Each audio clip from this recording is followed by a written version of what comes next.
Hello, magandang umaga. Ngayon ay nandito ako sa farm ni na Monica, ni na Geneva. Ito yung bagong bahay ko dito na tinayo. Ano pa lang yan? 2 months. 2 months pa lang yan bahay na yan na tinayo. And ito yung sa farm namin dati. Yan, pero ngayon farm na lang nila. So yan yung ilog. Andyan yung ilog. Tapos ito yung mga manok ni father-in-law. Yan, so nandito na. Yung lahat ng mga hayop na nandun sa Mercedes ay nandito na. Yung mga aso nandito lahat.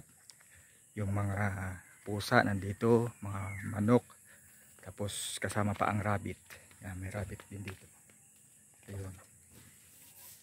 Ito yung mga manok. Tapos yung ibang mga panggawa. Yan. So nandito din nakalagay. Tapos yung mga semento nandyan. And ayan.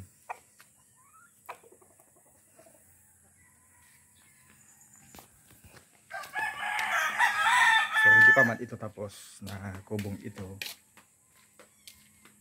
Ito yung CR. Ayan.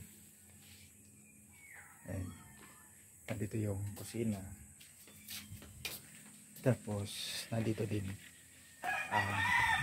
lutuan dito. So pang tradisyonal ng dating nitong bahay na ito. So maganda ito pag tag-init. So magandang dito mag-stay. Tapos nandito din ang mga liguan pag malaba din dito. Tapos pag mahugas. Tapos yung balon na yan. Itong balon na ito.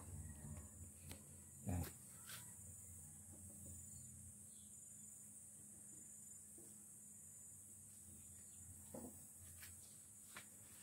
Yan balon na yan. 40 feet ang lalim niyan. Yan. So 40 feet. Hanggang sa pinaka ilalim talaga.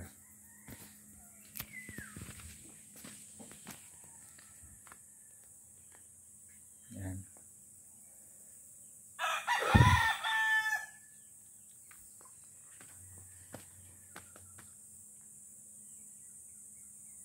Tapos ito yung hagdan na ginawa nila.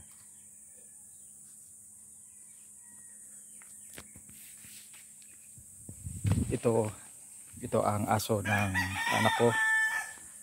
Ito ang aso ni Naomi. Si Jack. Ay Jack. Makulit ito masyado. Maulyas kasi ito eh.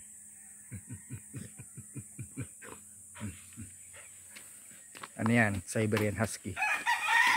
Nakatali siya kasi ano yan, layas yan masyado.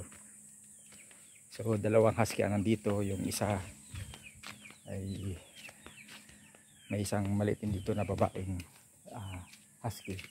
Hindi ko alam po nasaan na siya. Tapos pinakamarami dito ay pusa. Yan, yung mga bata pa na mga pusa. Yan, mga pusa yan ni Geneva.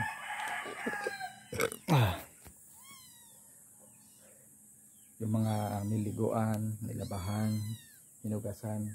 So dyan nadaan yung tubig. Yan, dyan. Papunta doon sa ilog. Okay, so yan na ang farm ni na Monica. Okay, so salamat sa panonood. Bye bye.